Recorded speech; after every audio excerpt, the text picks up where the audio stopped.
She asked a millionaire for milk to save her baby, never imagining he would end up changing her entire world. Warmest greetings, dear viewers. I'm truly thankful to have you here today. No matter where you're joining from across the globe, I'd love to know. Share your location in the comments below. I'm always moved by seeing how far these stories travel and the hearts they're able to reach. Before we begin, I'm sending you a gentle prayer for peace, love, and light to fill every step of your path. Thank you for being here. Your presence means more than words can express. And if you haven't yet, please hit that subscribe button and the bell icon so you won't miss what's coming next. Because today's story, it's one that might just stay with you forever. Raw, beautiful, and full of unexpected grace. So settle in, open your heart, and let's walk into this unforgettable journey together. Mina stood beneath the pouring rain, her son's faint cries blending with the wind, each sob tearing at her soul. His small hands gripped her shirt as hunger hollowed out the night around them. She had nothing to give but her trembling voice.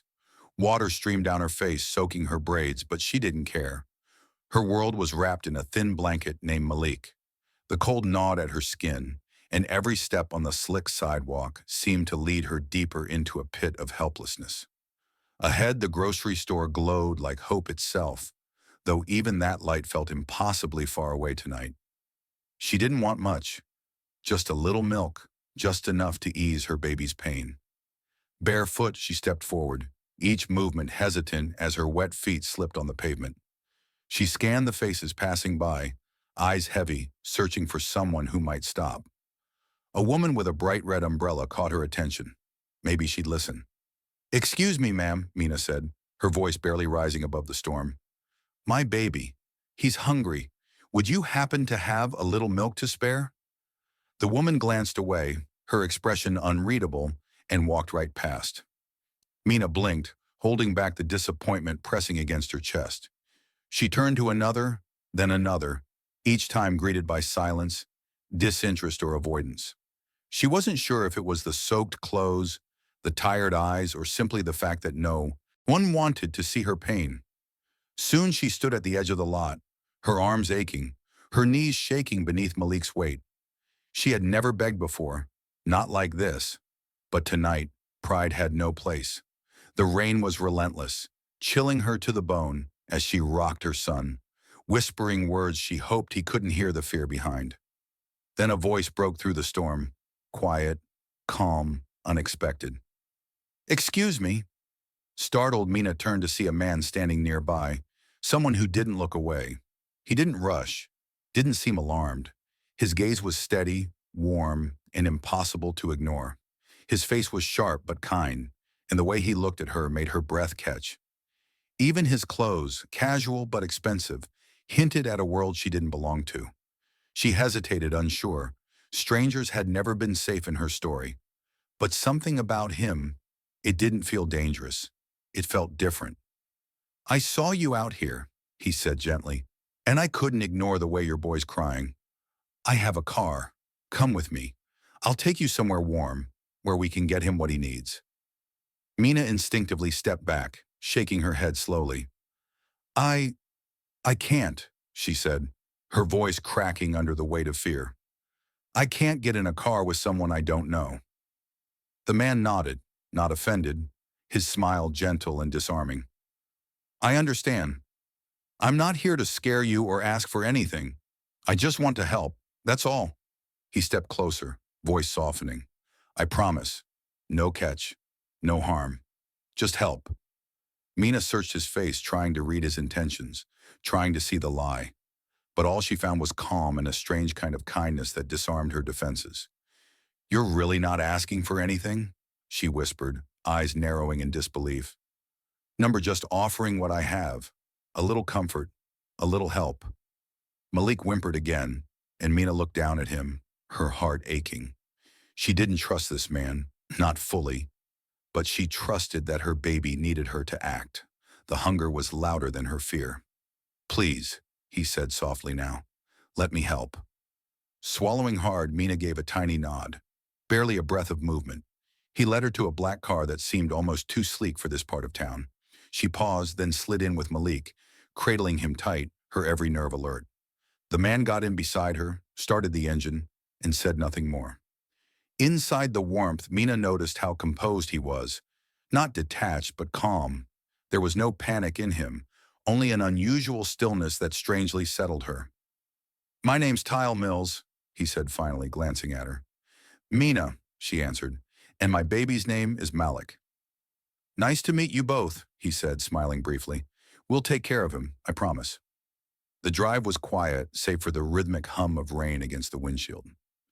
Inside the car, Mina began to breathe, really breathe, for the first time all day. Tyle didn't pry or probe. He simply drove, steady and present. She stole a glance at his reflection in the rearview mirror. Something about him felt steady, not in the way people usually pretended to be, but in a way that felt genuine. She didn't know why, but she felt seen, not just pitied, but understood. By the time they reached a small cafe, Tyle spoke again, still gentle. "This place has what you need: food, milk, and warmth. I insist." Mina didn't argue. Something in his tone made her believe him, if only for tonight. As she stepped out with Malik in her arms, the cafe lights glowed like something sacred. It wasn't much, but it was the first place that hadn't turned her away.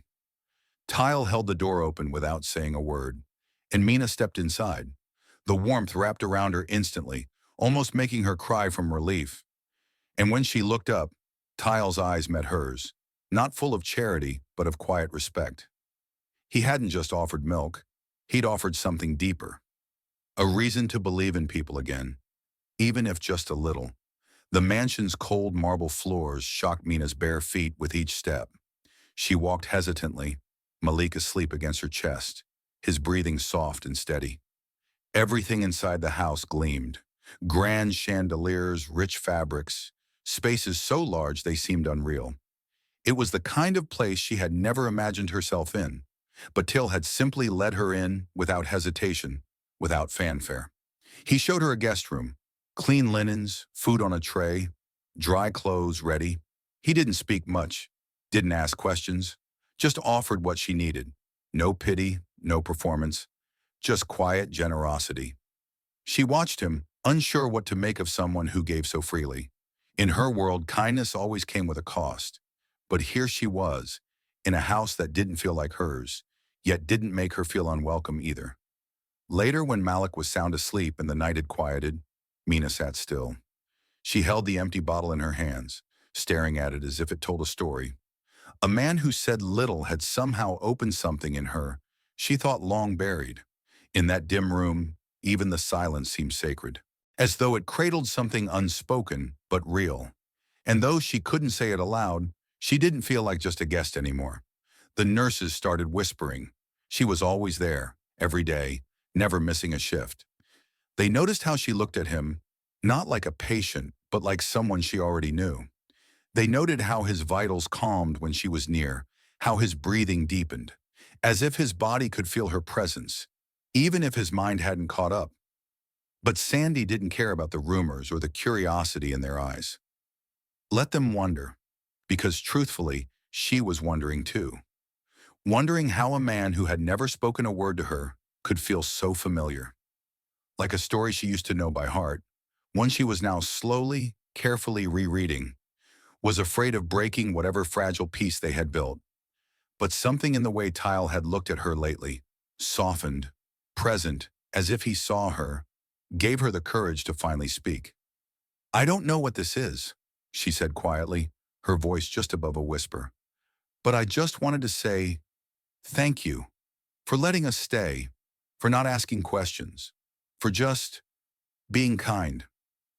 Tyle didn't respond at first. He stood there in the doorway, arms folded, the usual hard lines of his face softened by the lamplight.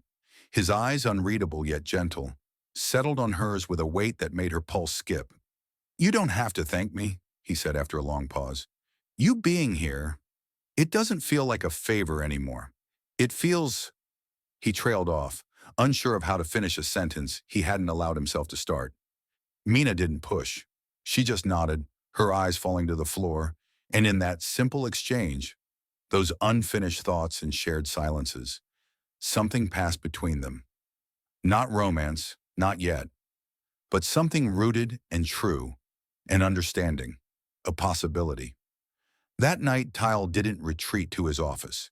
Instead, he sat with Mina on the couch, the silence between them companionable. And when she fell asleep beside him, her head resting against his shoulder, he didn't move. He didn't dare. He just watched the soft rise and fall of her breath, the way her hand remained gently curled near her heart, and something unfamiliar settled inside him. Not fear, not loneliness, hope.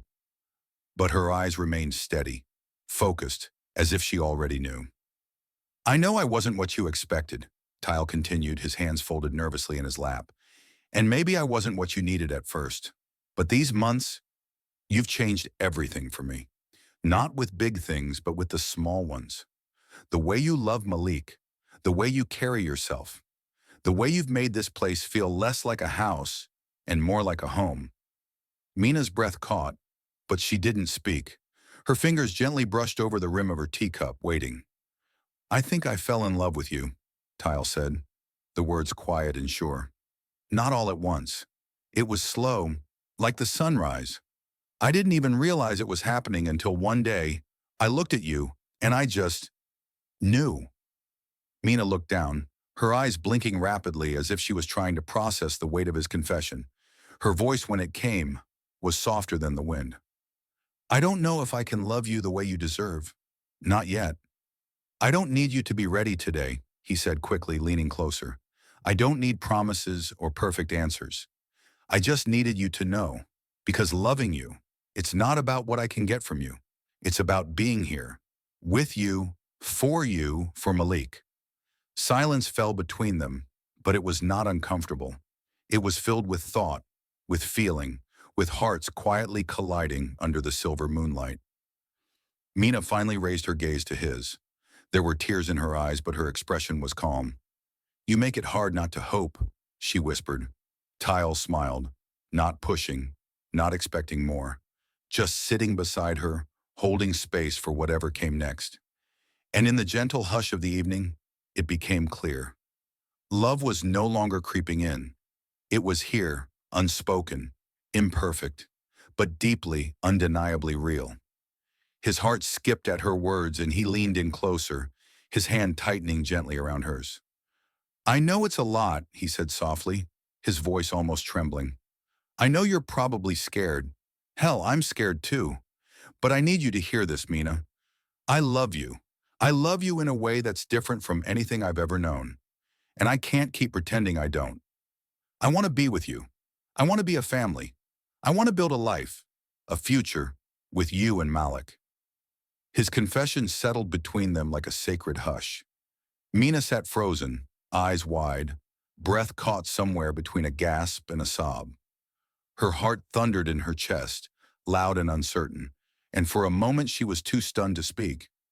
She looked down at their joined hands, her thoughts spinning, unraveling the lies she'd told herself for so long. Love, she had always believed, wasn't meant for her. Not the kind that stayed, not the kind that was real. But here, in this quiet, aching moment, with Tyle's words still lingering in the air, she couldn't deny the way her heart fluttered. Something inside her, something buried and bruised, ached at the promise he was offering. And yet, fear gripped her. Fear of surrender. Fear of being vulnerable. Fear of opening her heart only to have it shattered again. Her past had taught her that love was never safe, that it could vanish without warning. She had built walls to survive. She had taught herself to stay behind them. Tyle's fingers curled more tightly around hers, grounding her. You don't have to say yes right now, he murmured, his voice a tender breath. I just needed you to know how I feel. I'm not going anywhere, Mina. I'm not going to push you. I'll wait, as long as you need. Tears spilled from her eyes, uninvited and unstoppable. She blinked furiously, trying to contain them, but it was no use. Her heart was torn, hope pulling one way, fear the other. But when she looked at Tyle, she didn't see pressure. She didn't see doubt. She only saw him, honest, patient, and unwavering. She didn't say yes. She didn't say anything at all. But she held his hand tighter, And that was something, a beginning, a whisper of yes, a quiet step into something real and terrifying and beautiful. For Tile, that was enough. The days that followed drifted in a haze of fragile hope. Mina was still hesitant, her heart still healing, but it had begun to soften. She found herself listening to the rhythm of her days with Tile, and slowly, gently, letting it soothe her. He didn't pressure her. He didn't ask again. He simply remained, present, constant, tender. His patience spoke more than words ever could, steadily chiseling away at the barriers she had built around herself. And somehow she found herself changing. Not into someone new, but into someone she'd forgotten she could be. It had been a week since his confession, and silence had followed. Not a silence of distance, but one of quiet understanding. Mina had not yet given him an answer, but Tile wasn't waiting for words. He was waiting for her. And now, today, he had planned something. The morning had started like any other. Tile kissed her forehead before leaving for work, lingering just a moment longer than usual. Mina had made breakfast for Malik, who was now toddling on unsure legs, his laughter echoing through the little home and wrapping around her heart. But today something was different. Tile had asked her to meet him after lunch, his tone cryptic but warm.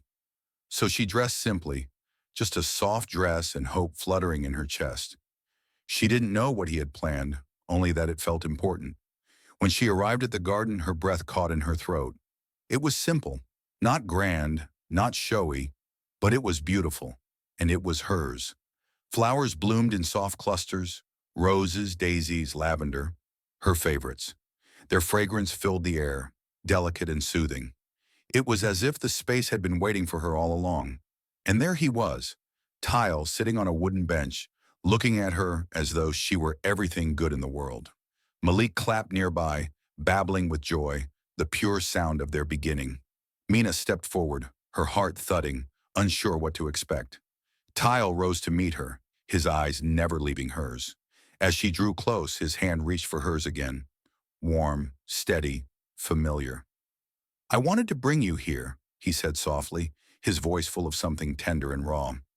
"Because I've been thinking about us." She opened her mouth, unsure what to say, but he gently lifted a hand, silencing her with nothing more than a glance and a smile. "I don't need speeches," he said. "No big moments, just this."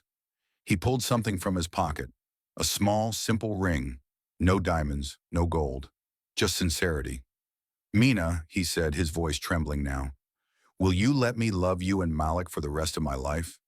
Her world shifted, tilted, spun, not because of the ring, but because of what it meant. He wasn't offering her riches. He wasn't promising her perfection. He was offering her love.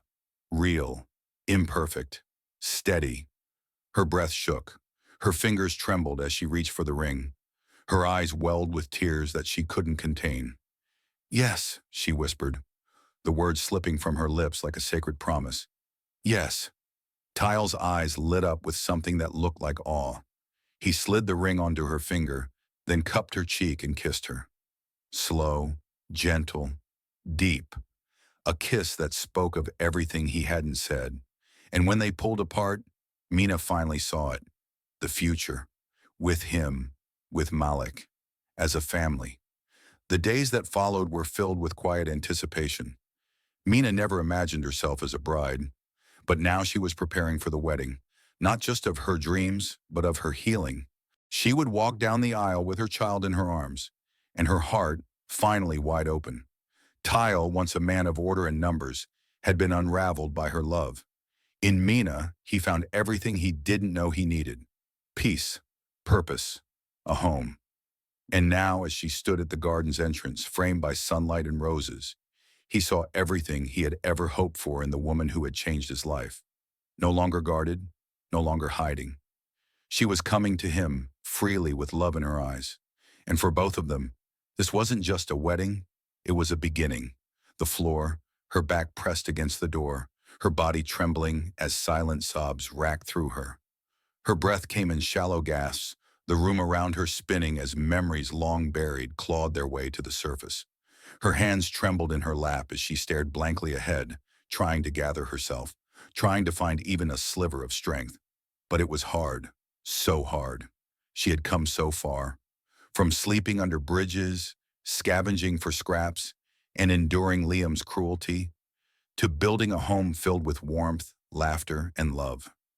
She had spent every day since meeting Tile trying to become whole again, and now with one knock, one voice, one threat, everything felt like it might come crashing down. She glanced down the hallway where soft giggles echoed. Tile was in the living room now, playing with Malik. Their baby's laughter was light, musical, blissfully unaware of the storm at the door. Tile's voice joined in, full of love and playfulness, and it broke something in her. That was her home. That was her family, and she would do anything to protect it. Wiping her tears roughly, Mina stood. Her legs were weak, but she forced them to carry her. She needed to think. She needed time. Tile couldn't know. Not yet.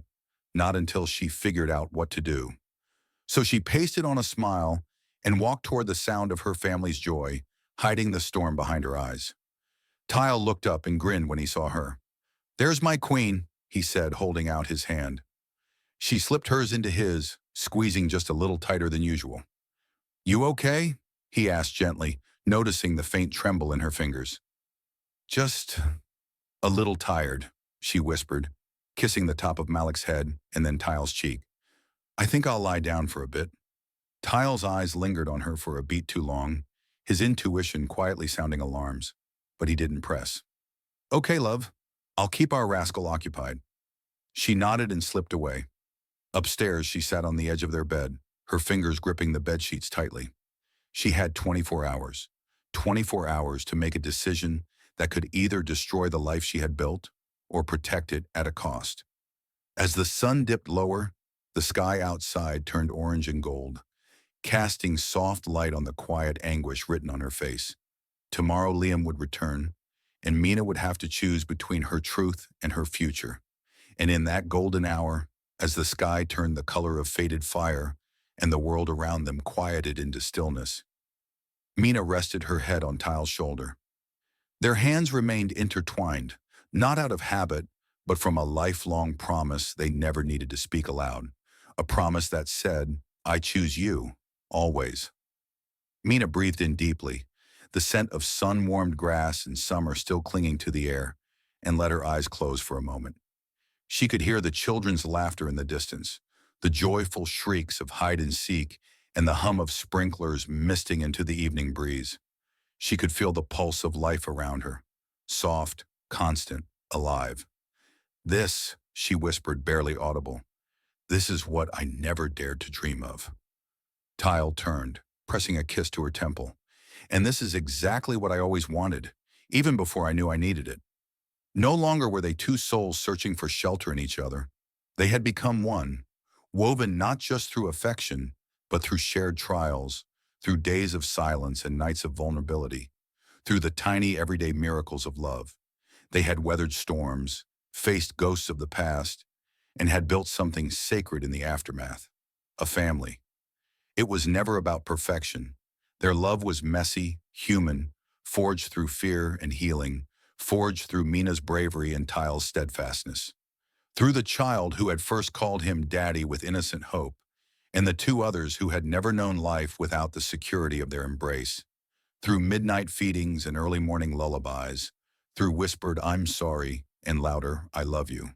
And so, as the stars began to blink awake in the vast sky above them, they sat together, two people who had once been strangers, now tethered by the deepest truth.